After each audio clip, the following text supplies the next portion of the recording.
bersama-sama berjuang. Semoga dengan apa yang kita lakukan, segala berkah, ketenangan, berkah, kesehatan, kedamaian selalu menyertai kita semua. Meditasi kita lanjutkan.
Semoga jadi berkat kepada semoga para daya lebih. Semoga dengan jasa-jasa kebajikan yang kita lakukan, para kakak leluhur, para makhluk yang berada di sekitar wihara ini turut berbahagia, turut bersuka cita. Meditasi kita akhiri. Sabbe satta kawattu sukitata. Semoga semua makhluk hidup berbahagia. Sadu, sadu, sadu.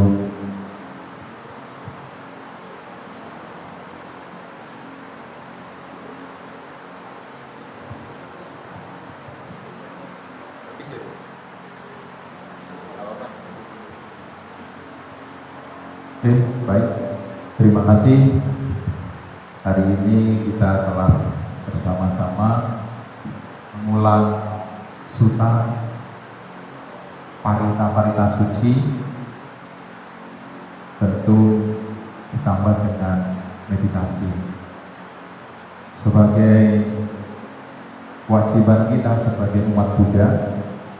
Semalam Alfred ya menyampaikan kepada kita bahwa salah satu kewajiban umat Buddha adalah berdoa.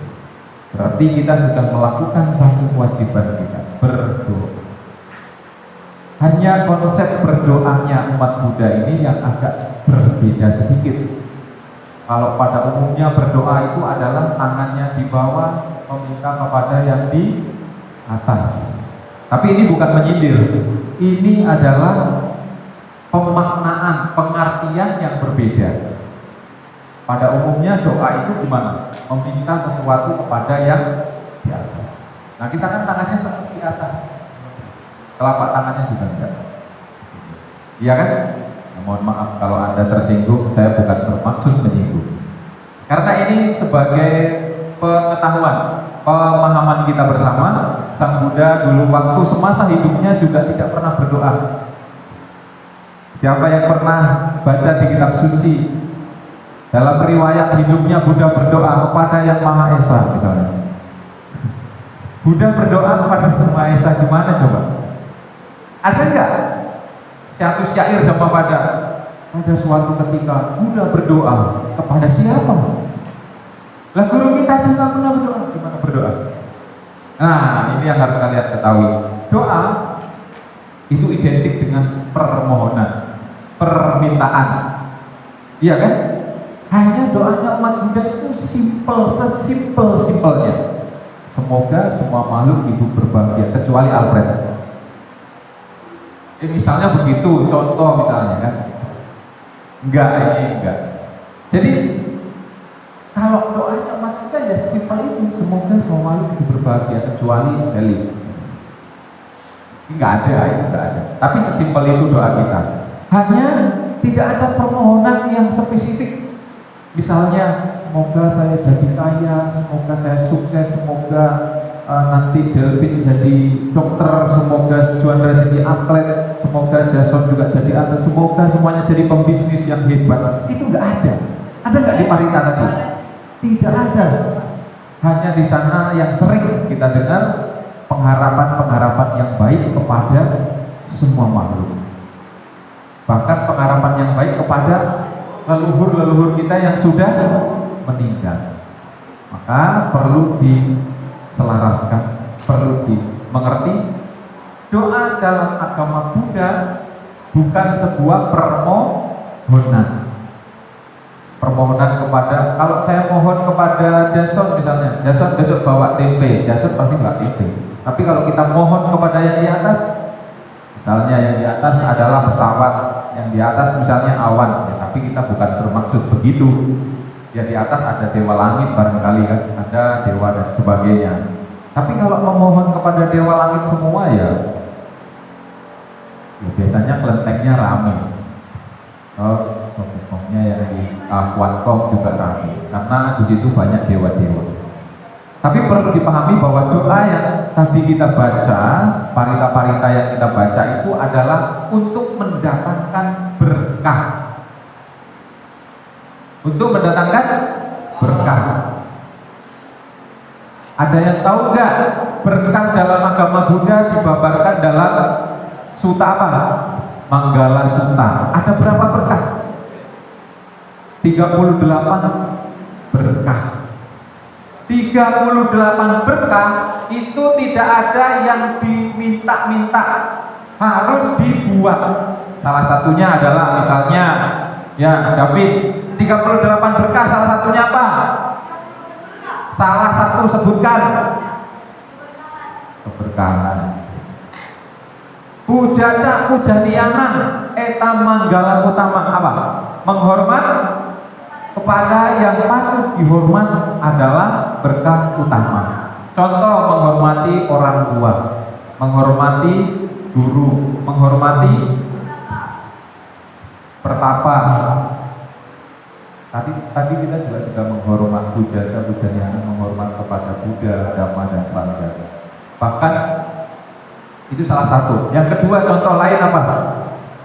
Mendengarkan Dhamma pada waktu yang sesuai, membimbing diri dengan benar, menyokong sanat dan keluarga.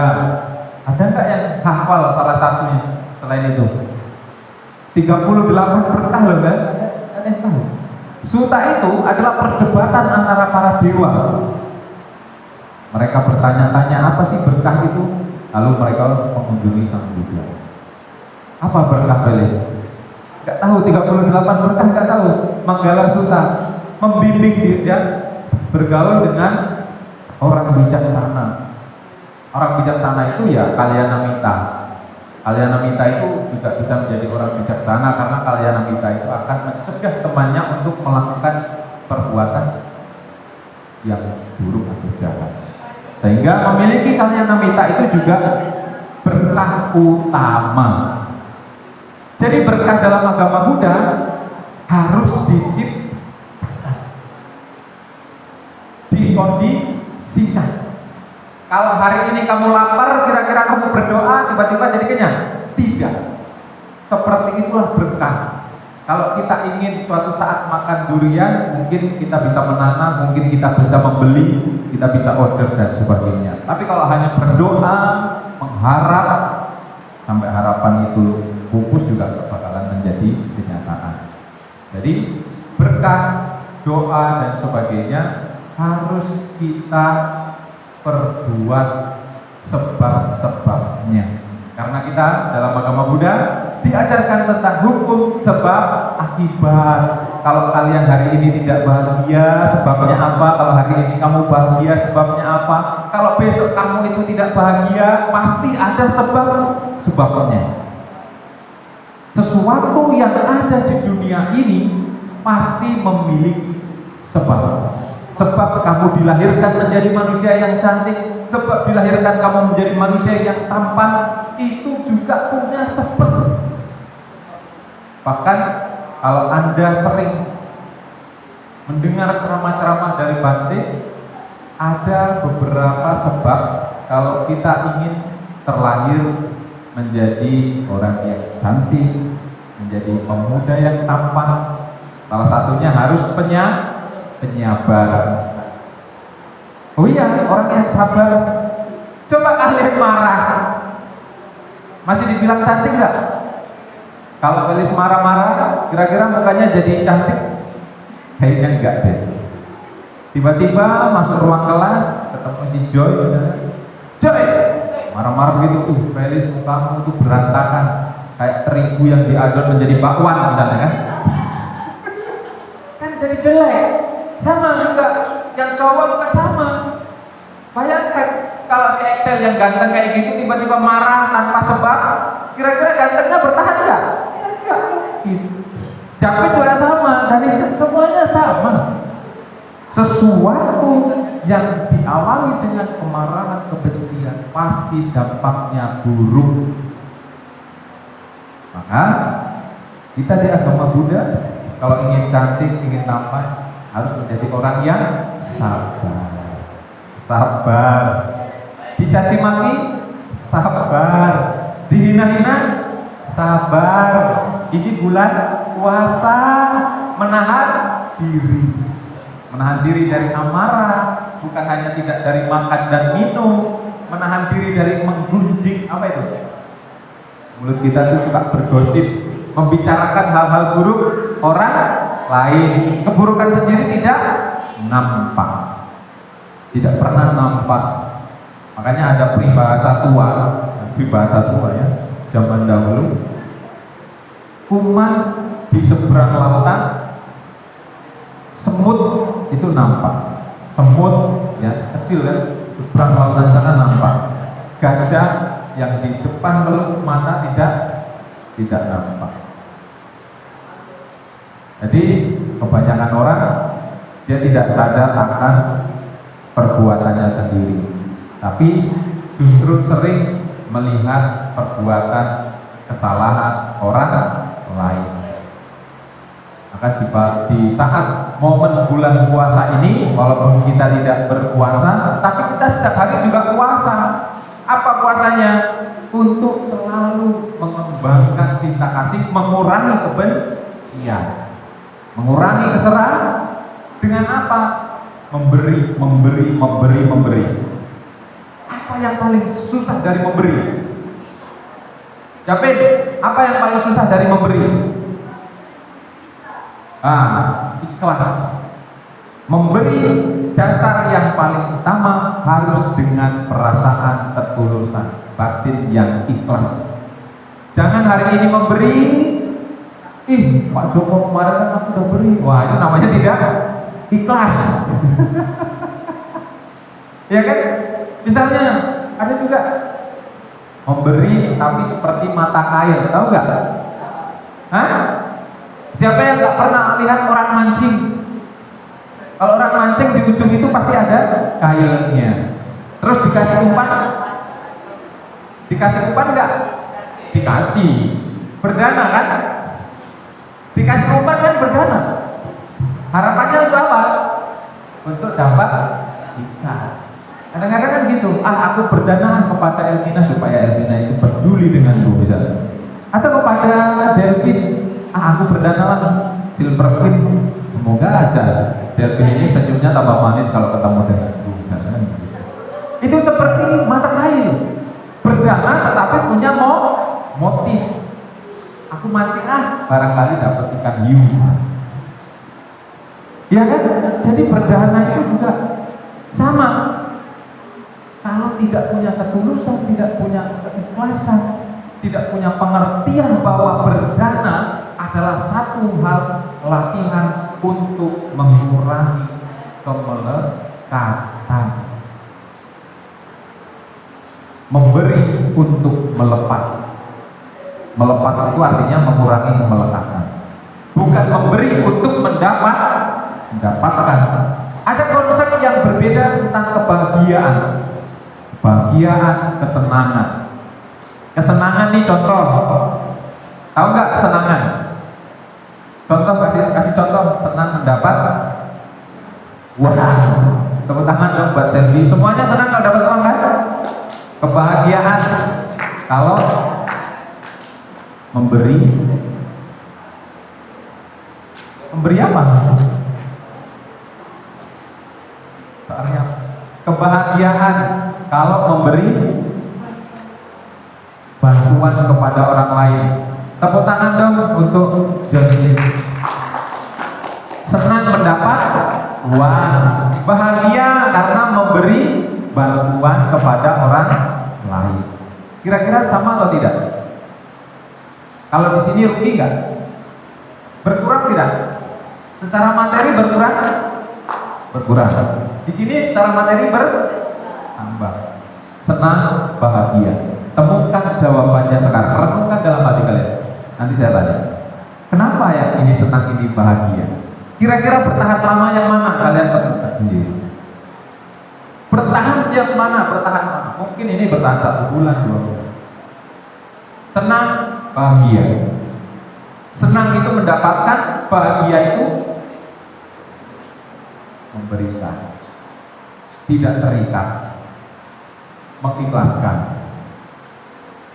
Ketika hari pertama mendapatkan kabar yang baik, mendapat uang yang banyak. Jika hari berikutnya mendapatkan kabar yang buruk, bisnisnya rugi, uangnya berkurang. Menderita? Menderita. Ini juga sama, mendapatkan kabar yang buruk, hidupnya rugi, tapi dia tidak sebegitu menderita. Karena apa? Dia sudah berlatih untuk memberi. Melepas. Kenapa begitu? Dia punya pengertian bahwa kebahagiaan itu tidak soal tentang materi, tapi kebahagiaan itu di mana kita bisa melepas, di mana kita tidak terikat, tidak melekat. Kalau sudah melekat itu bahaya. Tai kucing aja bisa rasa coklat. Ada istilah spontan itu dulu, bila cinta sudah melekat, maka tai kucing pun bisa menjadi rasa coklat. Padahal di dalam Dhamma Pada itu dijelaskan, dari cinta muncul penderitaan. Oke, sudah tahu kesenangan, kebahagiaan. Belis, kesenangan. Refleksinya nggak ada deh, refleksi diri. Apa kesenangan? Belis, kesenangan. Nggak tahu? Kesenangan. Apa? Kesenangan?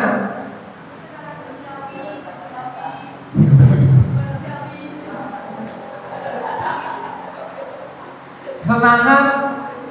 Ada yang tahu? Tadi kan sudah dicontohin. Meditasi itu kesenangan atau kebahagiaan? Kebahagiaan, bukan kesenangan. Ini ketawa terus, ini tidak jelas ini orang-orang. Apa kesenangan? Apa silat? Hah? Aduh. Jandra, apa? Tahu sama sekali ini. Mana yang agamawan? Japin, Dev. Kesenangan, ya, mendapat. Tanisan, kesenangan, mendapat. Oke, pas 8 sepakat mendapat. Dan Dikson apa? Kesenangan, mendapat. Oke, kelas 8 kesenangan itu mendapat, Pak. Kebahagiaan memberi. Tapi lawan katanya dong, biar keren. Gitu. Betul betul. Kita kasih tepuk tangan dong yang meriah. Saya sudah semangat sekali tadi menjawab. Iya, iya, iya. Jadi kenapa Pak kesenangan itu lebih rendah levelnya? Karena tidak bertahan lama. Kebahagiaan itu bisa bertahan lama. Bahkan sampai kamu tua juga bisa dapat. Maksudnya mempertahankan kebahagiaan itu. Contoh, satu ketika saya umur SMP, saya pernah ketemu dengan Pak Joko namanya. Pak Joko itu orangnya agak degil, hitam, orang Jawa. Satu ketika Pak Joko itu butuh bantuan, kebanjiran. Tolonglah Pak Joko dengan rasa tulus ikhlas. Next, 5 tahun kemudian, 10 tahun kemudian Pak Joko sudah semakin tua. Kita nggak pernah ketemu kan? Tiba-tiba ketemu Pak Joko. Pak Joko yang dulu pernah saya tolong, bahagia nggak? Bahagia. Padahal nggak dikasih apa-apa. Pernah merasa gitu? Ini namanya contoh. Ini cerita fiktif, nggak nyata. Nggak usah dipercaya. Tapi pernah nggak merasa seperti itu? Pernah menolong seseorang sekian tahun lamanya, ketemu saja, tidak dikasih kopi, tidak dikasih gula, dia bahagia. Bapak itu yang dulu pernah